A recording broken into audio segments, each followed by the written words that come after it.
There is a graveyard in the Virunga Mountains of Rwanda, at an altitude where the air is thin and cold, and the mist moves through the trees like something alive.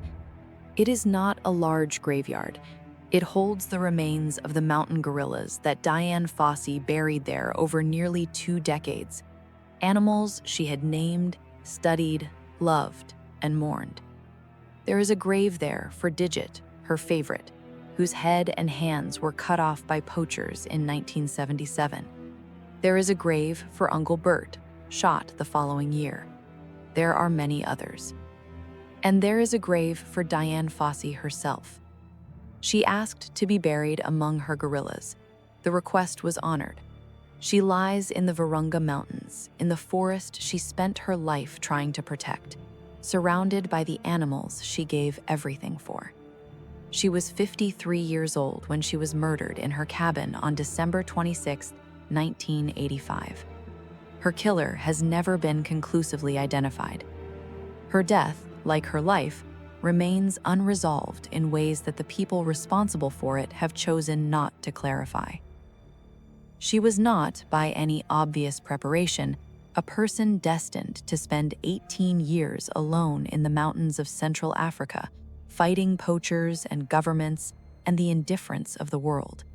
She had been an occupational therapist in Louisville, Kentucky, a practical, caring profession that required patience and the ability to connect with people who were suffering. She had no formal training in zoology or fieldwork.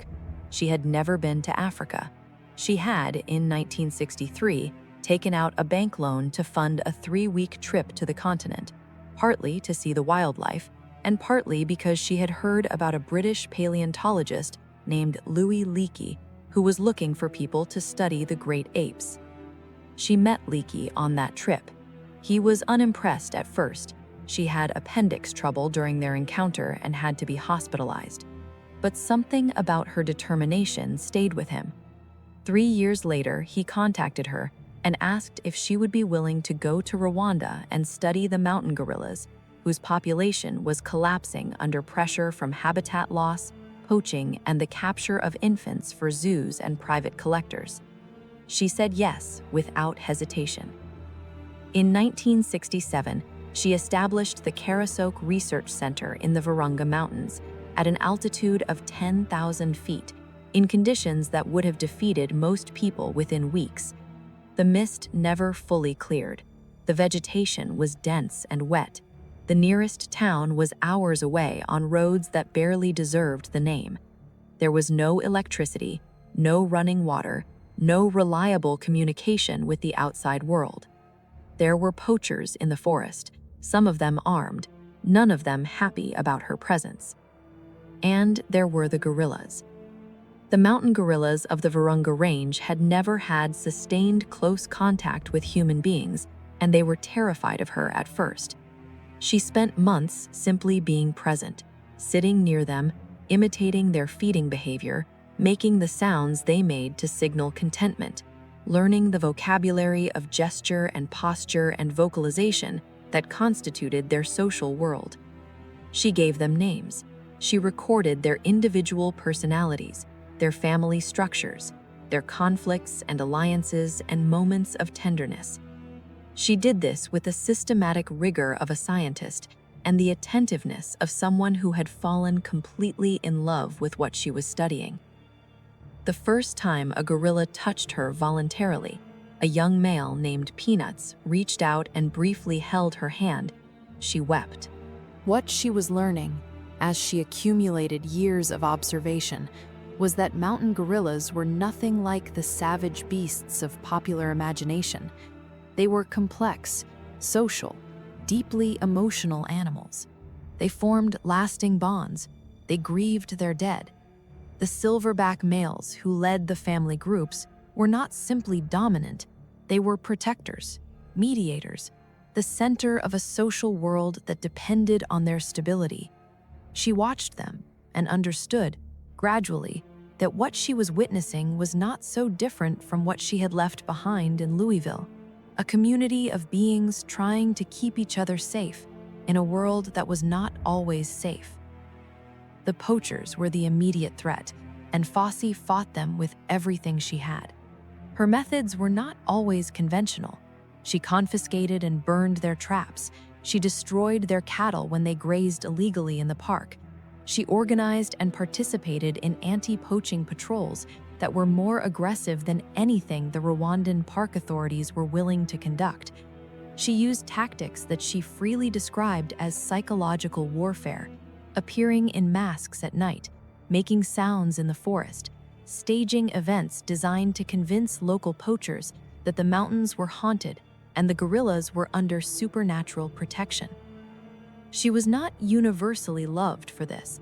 She had made enemies, poachers whose livelihoods she threatened, local officials who resented her interference, members of the international conservation community who felt her confrontational approach was counterproductive, and who preferred a strategy of working with local communities rather than against them. She was accused of racism by some, of zealotry by others, of caring more about guerrillas than about people. Some of these criticisms had merit. Fossey was not a perfect person or a perfect conservationist.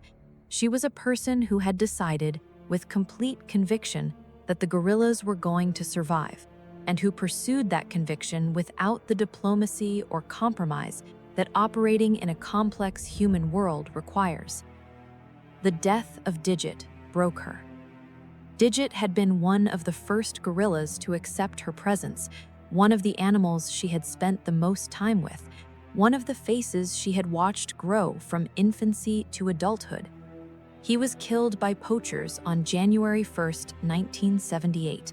His body left in the forest, his head and hands cut off, probably to be sold as trophies. Fossey found him. She buried him in the graveyard she had already begun near the research center. And then she kept working, though something in her had changed, hardened, or perhaps deepened, into a grief that never fully resolved.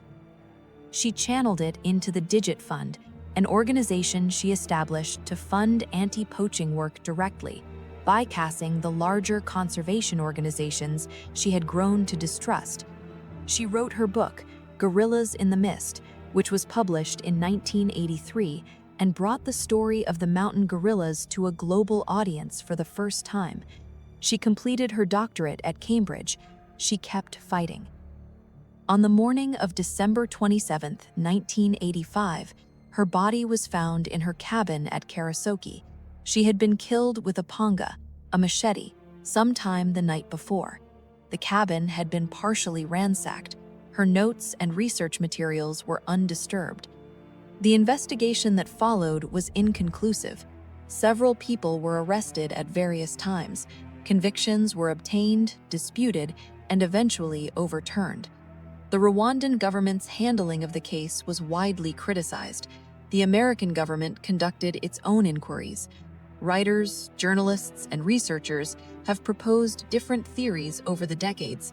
The poachers she had antagonized, local officials she had challenged, members of the international conservation community who felt her confrontational approach was counterproductive, and who preferred a strategy of working with local communities rather than against them. Individuals with personal grievances. None of it has produced a definitive answer. She had written, in the months before her death, that she expected to be killed. She had received threats. She had been warned. She had chosen to stay. This was not naivety. She understood the danger. She stayed because leaving was not something she was able to do, not because she lacked the imagination to understand what might happen. The guerrillas needed her, or more precisely, she needed to be there for the guerrillas, in the way that some people simply need to be in the place where the thing they care about most is happening, regardless of the cost. When she died, there were approximately 240 mountain gorillas left in the wild. Today, because of the conservation efforts her work inspired and the international attention her life and death brought to the Virunga Mountains, there are more than 1,000. It is one of the very few conservation success stories of the 20th century, a species that was genuinely heading toward extinction and turned around. She did not live to see it. She is buried in the forest among the animals she named and loved and died for. And the forest is still there, and the gorillas are still there. And somewhere in the mist that moves through the Virunga Mountains, her work continues in the hands of people who came after her. She asked for nothing except that the gorillas survive. They are surviving. It is the only answer she ever needed, and she will never know she received it.